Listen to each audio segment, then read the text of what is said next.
For the past 10 years, 20 years, 30 years, Nigeria has been having challenges that are beckoning and waiting for answers and solutions. That is why we are bringing to you our program, State of the Nation. And this is going to come up on our flagship program this morning on ITV.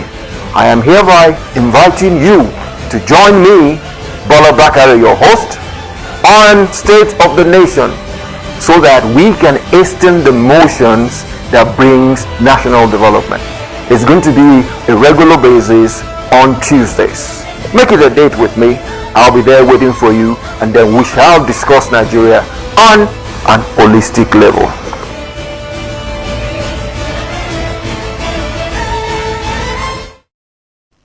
Good morning and welcome to your lofty program, State of the Nation, where we hasten the motions for national development.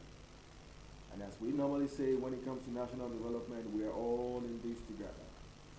Little wonder we are together again this morning to share opinions that affect us, that makes our life more easy and make things better for us. On this segment, we shall dwell on a factor that affects our lives, and that is our mobility on roads and highways. These days and over time, we've been hearing cases of accidents here and there. Accidents do not occur on their own. They sure don't. Human beings create road accidents by virtue of our ignorance, by virtue of our carelessness, by virtue of our recklessness. Little wonder the federal government has put in place an agency to curb and mitigate this our recklessness and carelessness on the roads. And which agency am I talking about? I'm talking about the Frsc, Federal Road Safety Commission. That is a commission that has been set up to take care of us. Honestly, we should look at them as our guardians on the highway, because there are instances where we forget ourselves while we are moving. There are instances where we become ignorant due to whatever is wrong with us. So little wonder we should accord them some respect. Little wonder we should listen to them when they pass on information onto us. This morning in the studio, we have with us the sector commander of the SFCT, Mr. Samuel Ochi. My brother, you're welcome to the program. Thank you very much. Good morning. As you heard in my opening, the federal government has made you people an agency to become our guardians on the highway so that we don't misbehave. Because there's always that propensity that we forget where we are. And we do things out of ignorance, or we do things that are reckless. For starters, let me ask you this. Do you think the FRSC has enough personnel to carry out its duties? Once again, thank you very much. Good morning, Nigerians. I think it's an opportunity for me once again to be here and to rehearse the story that we are all familiar with on safety on the highway. Incidentally, I am in charge of the FCT, and a lot is being done on a daily basis as far as FCT is concerned to ensure safety on the highway. Let me recast the weekend ugly situation that happened on Sunday, that we lost 19 people just on a crash that happened on Yangoje axis of the FCT. We started the Ember Moon campaign with effect from first day of this month, and it had been so pleasant until the experience we had on Sunday. 19 people died in just a single crash. And then burnt beyond recognition, to emphasize on that.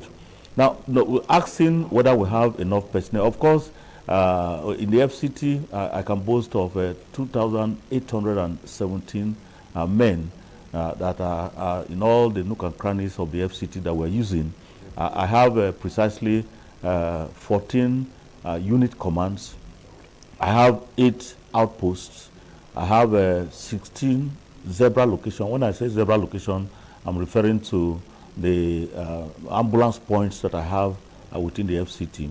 Now, if you look at the spread of all these, they are in all locations that we could call flashpoint areas in the FCT to respond to every emergency on the highway. Adequately, we can say we are covering the place, but when you talk of personnel, of course, we need more. And looking at the challenges that we have, if you're looking at Nyanya, Abuja Road, that is a very big flashpoint that we need more personnel. Of course, if you're looking at Lokogoma area, even if you're looking at Kubwa, even very close to us here, if you look at the stress of the road from Pape to the town, of course, we need more hands to be able to manage all that. Obviously, these are the things we're looking at. Okay, you just talked about the campaign for Ember months, and you said you people, the FRSC has started that campaign already. So what is it that you have put in place to reduce these auto crashes? And we know that you do this campaign on a yearly basis in the festive period. What are those things that you do, that you're going to do practically to ensure that road crashes are reduced to the PRS minimum, if not eradicated? Okay, the campaign for this year focused on 3 issues.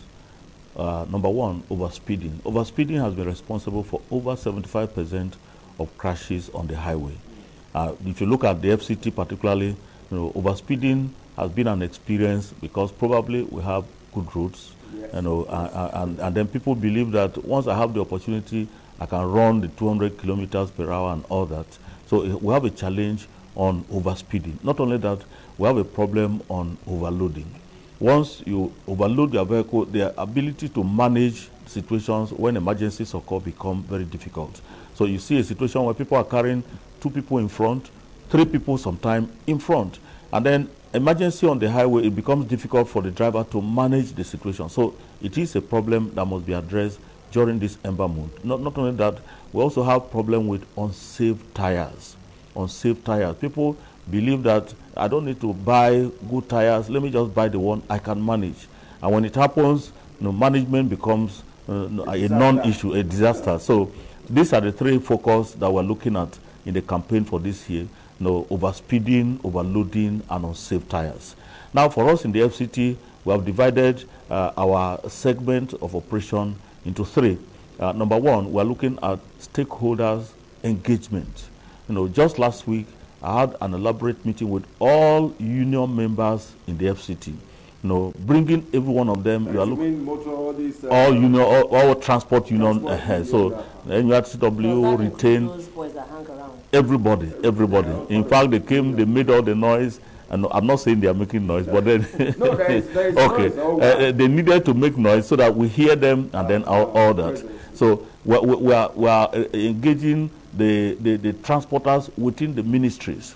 I'll be having a meeting, a town hall meeting with all ministries in the FCT, federal ministries, all agencies of government, our representatives will be meeting with me next week. We are doing these stakeholders collaboration, engagement to ensure that everybody is brought on board as far as campaign for this year is concerned. That is the first level. Then the second level is comprehensive enlightenment that we are doing. Of course, what we are doing this morning is part of the enlightenment we are doing to the general public. So all media houses that have been part of us before are brought in as far as we are concerned. We are going to send jingles, information out in all the media houses to make sure that people get to know that for us to drive safely in the FCT, there must be obedience to traffic regulations. Now we are doing this, and then finally we are going to embark on comprehensive enforcement. Enforcement in the sense that they say if you spare your rod, you are going to destroy that child. So we are getting to the point of enforcing. If at the end of the day we have passed the message of compliance to traffic regulations, and those that are recalcitrant want to be on the road, of course their vehicles will be impounded. We are working with the judiciary at this time, where mobile courts will hold to ensure that people obey these traffic regulations. Thank you. You've been able to educate us, and then we need to ask you more questions so that you can educate us some more. Let me tell you something in terms of what we see on a regular basis. One of the factors of safe driving is the use of seatbelts. If you check in Abuja, our listeners are listening and listening well.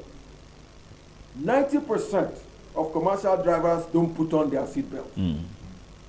Like you rightly said, some of these small vehicles, as small as a Golf, you will see them packing loads that is twice the size of that Golf at the back. And they do it on a regular basis, on a daily basis. We see them on a daily basis, on a regular basis.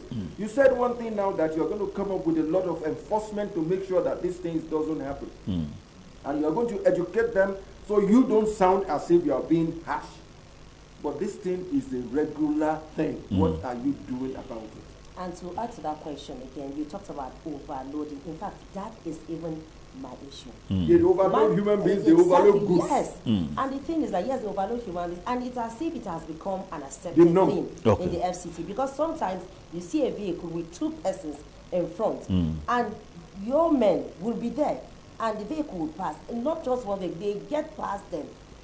The only thing is they do is that the ones coming to party, okay, when they know that your men are stationed somewhere, but when they get to the junction, they will drop. They drop one. That is the thing. So, at least they have the fear of the embarrassing. So what are you doing to ensure that other places like that, because as far as like along Airport Road, your men are always stationed there, and yet people take passengers 2 in front and get past them. Let me recast so that we have knowledge of what is happening on the highway. Incidentally, I was here as the head of operation before my promotion and posting out of the FCT, and I came back as the sector commander. Now, when I was here as the head of operation, the scenario that we have just given was not the experience. People obeyed this regulation on overloading. Unfortunately, coming out of the COVID-19, people now believe, I was made not to drive, not to pick passengers and all that. That is the picture that is being painted by quite a number of people. And because of that, the issue of, let me maximize profit, let me get back what I couldn't get during the COVID-19, people now began to adopt this problem of overloading. Now, immediately I came back from Akwa Ibom State particularly, and I saw what was happening in the FCT. I also became alarmed. And I said, what has happened? We didn't have this experience. Now, people got used to picking 2 people in front and all that. Now, if you look at what is happening, and the reason why sometimes you believe that our men see them and look the other way around, it is because, number one, issues of transportation in the FCT have gone beyond traffic, and a number of issues have become criminal. I need to make this clear so that people will get to understand, and the reason why we brought in the stakeholders engagement so that we don't allow criminality to take over transportation in the FCT. People, the transporters that you look at today, by the time enforcement is being done on them, they demonstrate criminality. People drive recklessly, dangerously, because you want to arrest a particular driver that has committed an offense take off and then cause accident. By the time an accident is caused, those that come around will not know that this is the reason why that accident resulted. What will happen? They descend on the law enforcement officers, and they will say, you have caused a road traffic crash. Now, for us to be able to be on the same table, there is a need for us to engage these transporters. Just like I said, we had a meeting with all of them, and we came to agreement that, look, go back and talk to your people. We cannot afford to have a situation where people are carrying 2 people in front in the FCT, where the seat of power is, where all the ambassadors of all countries in the world are, and things like that. And I think we're getting to some level of understanding. I saw some people coming out of the booth. Okay, that is the situation. Okay, you know what? I mean, you said something now which I have experienced too, and for which I was annoyed. This element of, in the process of trying to accost the culprit, it took off and then created a very huge accident. I would like to point one thing out, which is, I guess, is an advice that we also got from a forum which we've had before. These days, you have body cams, body cameras. Even before body cameras, there were days, these our devices are good to go. What I'm saying is, why is it that you don't just take the picture, either from your body cam or from the camera, and let him go? Because you can see the number plate. If you go to your office and then punch the number plate, you'll find his name and his address and his phone number. Let him go, then go and accost him later. Why don't you do that? No, that is being done on daily basis. There's what we call flying tickets, which of course is being done, is being given. Like you have rightly pointed out, that is the emphasis that is ongoing in our operational activities. where an offense is committed and you resist arrest, the detail of your information is carried, and we send what we call a flying ticket to your organization. And that is why our level of collaboration with the union members is helping us to achieve this. Now, there are instances where a particular offender or a particular driver commits an offense, and then we send to the union and we say, look, so day on Lugbe Road and things like that, this driver was seen to have done this, and the union are cooperating with us. They will produce him at one other time, and then he pays his fine, and the penalties are settled. So that is being done, as much as possible. For us in this part of the world, whether we like it or not, enforcement, manual enforcement, along with the technology will still continue, because we are getting there. The body cam has just come up, and other issues are being considered to ensure that as much as possible such recalcitrant offenders are taken care of. Good. Let me move forward a little bit. We have a new CM as is, but I believe that during the time of the ex-CM, this element of speed limiter was being propagated, so that it can know the speed of cars, and then cars can be able to kind of mitigate their speeds. From what I can gather, it's now in the process is going on, it's ongoing, but I believe it's on a low percentage. What are you doing in terms of increasing the percentage of these speed limiters? And now you want to, are you adding that to the education you're giving to the people? Okay, like I said before, speed is responsible for over 75% of crashes in the FCT. And the speed limiter issue came because that has been established as one of the factors responsible for crashes on the highway. Let me give you a statistics of the FCT where I preside. Now, in the FCT, most of the fleet operators do not have their headquarters here. What do I mean by that? Fleet operators essentially refer to all these transporters that have 5 vehicles, a fleet of vehicles and all that. So the ones that have their headquarters in the FCT, I can give you the statistics that over 75% to 80% of those fleets are installed with speed limiter. Now, for other fleet operators that have only terminals in the FCT and originate from, for instance, Abia State, Lagos State and all that, they have terminals in the FCT. Of course, our collaboration, our relationship with them, it is also to ensure that those of their vehicles that are not installed with speed limiters are installed. And any of them that patronize terminals in the FCT, they are compelled to install their speed limiter. As we are doing our own work here in the FCT, other commanding officers in other states of the Federation are also enforcing where they have their headquarters. So I can give you the understanding that a lot is being done to ensure that all vehicles are installed with speed limiter. And enforcement goes on, on daily basis to ensure that any vehicle that does not have a speed limiter is impounded. Okay, so this speed limiter, is it for every vehicle or just interstate? The emphasis for now is for commercial vehicles, okay. And the reason is obvious. Of course, commercial vehicles, transport people in larger number. If you're looking at your own personal vehicle, where you drive as a person from your house to the office, so that may not be the emphasis now. Let us get the people that are responsible, just like the example I gave of a situation where 19 people died just in a single crash. It is big because of this that the emphasis is being given to commercial vehicles as for now. You said something earlier about the case of speed being 75% of the cause of most of our accidents. What about the element of DUI, that is driving under the influence of alcohol? Okay. What are you doing to mitigate it? Because when somebody drinks and he closes his mouth, there is no way you will know if he has had a drink until he misbehaves on the road. On the road.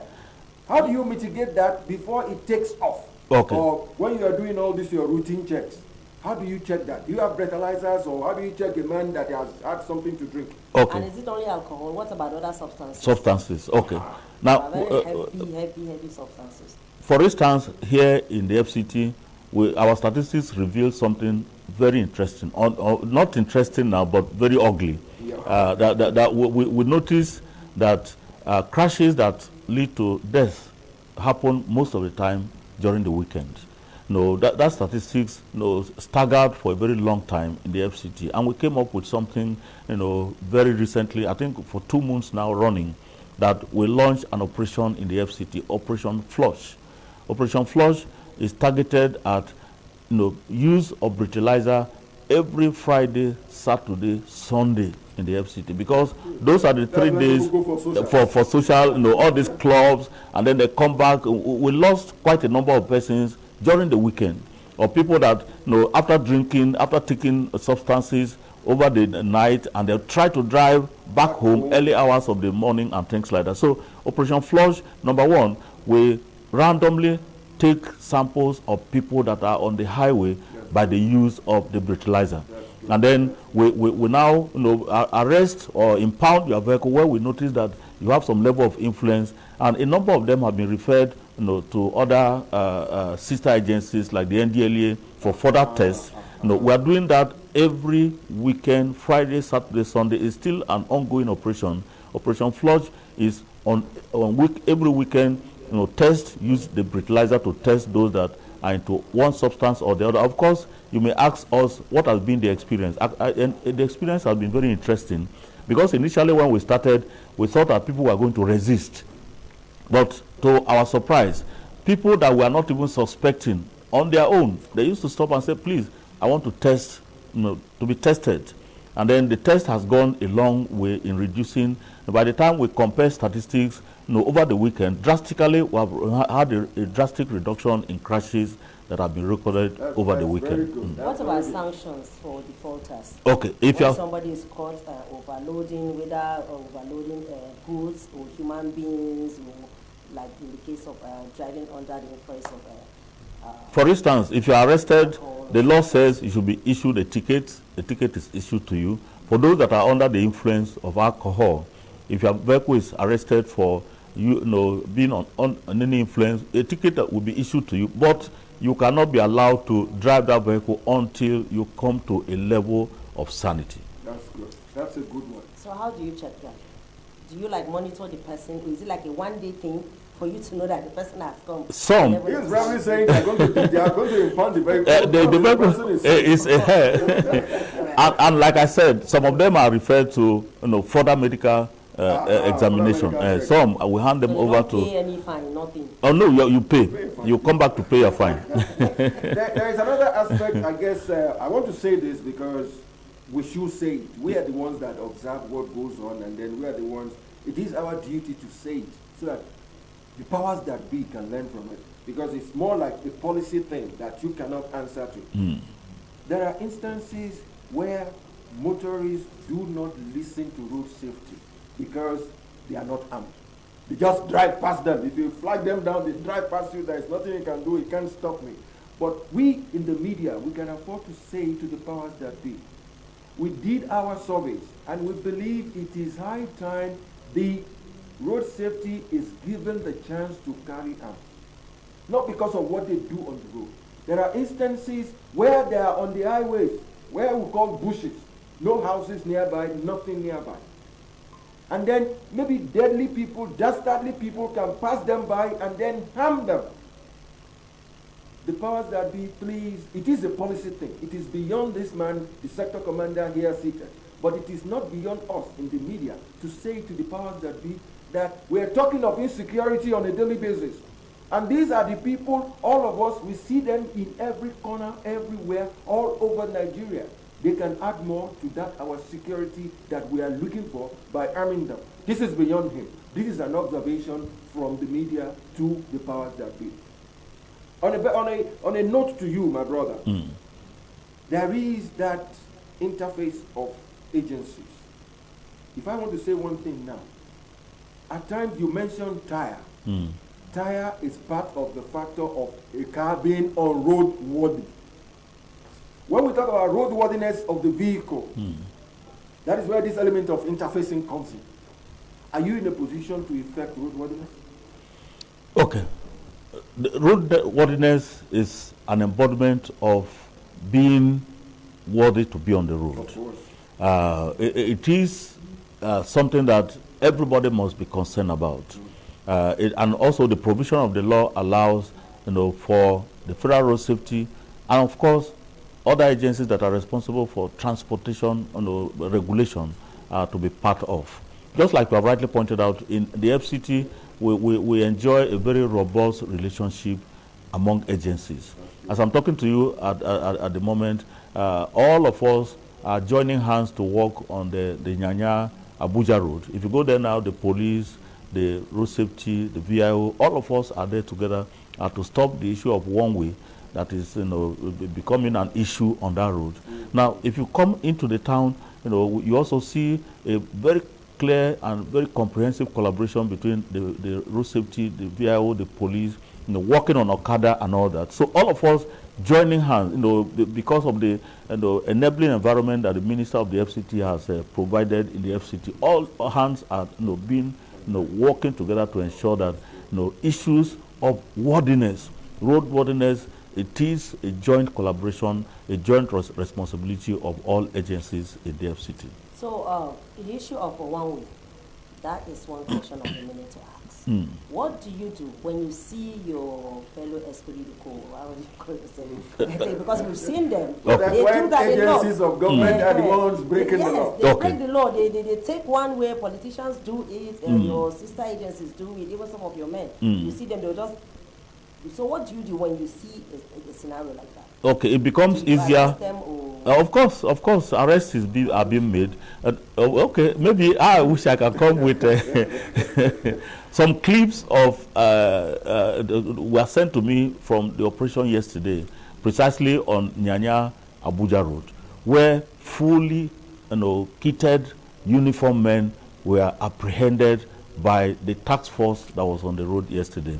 Now, we are doing this so that everybody will know that nobody is above the law.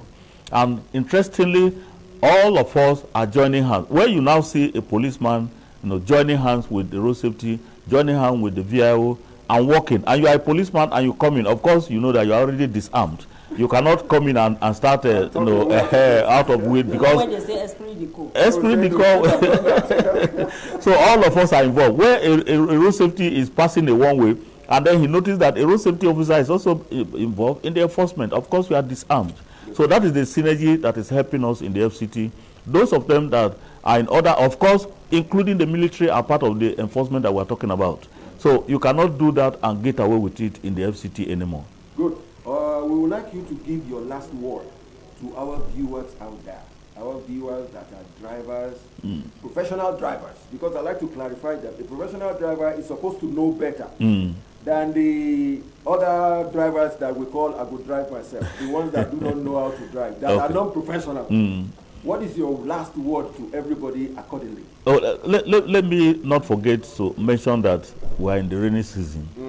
Rainy seasons are usually associated with multiple crashes. You will come to the road sometime and you see 12, 15 vehicles having a crash on a very plain road. And you begin to ask yourself, how did it happen? Because people don't get to realize that driving under the rainy season is slippery, it's a special condition, and people must observe some etiquettes to drive safely.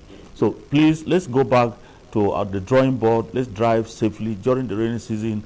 Let's reduce our speed. Let's allow our vehicles to be on top of the situation by maintenance and all that, to ensure that we don't get into multiple crashes during the rainy season. I want one word to come from you. I want you to tell our viewers that you are warning us now. Okay. If you commit, I will not hesitate to arrest you. Of course, I've emphasized that already, that we are going to enforce. I know that a number of times when people are arrested, they call my office. That enforcement, that level of enforcement will not be listening to any call to the office, because we are going to comprehensively arrest every offender that commits any offense on the highway. Thank you very much. That has been Mr. Sam Ochi, the sector commander for the FCT. Like we say in an African parlance, a word is enough for the wise. He said something now. Don't get apprehended. Then you call him in the office to say, hey, my brother, your boys have apprehended me. He said he will not listen to you. It is better for you not to commit the offense at all. Better to be safe than sorry. Better safe than sorry. And the funny thing about us Nigerians is we know what we are doing. In most cases, we do it with intent that, oh, nobody is going to do anything to it. After all, I know the boss. I know the top boss. I know the sector commander. I know the commercial. I know everybody. Why are we doing this to ourselves? By the time you that know the sector commander is doing it, the man who doesn't know anybody will do the same thing too. And what do you think will happen in the FCT and Nigeria in general? Everybody becomes lawless. So that element of sticking to the law begins with you that has the connection and the cloud. My brother, we want to say one big thank you for honoring our invite. Thank you very much.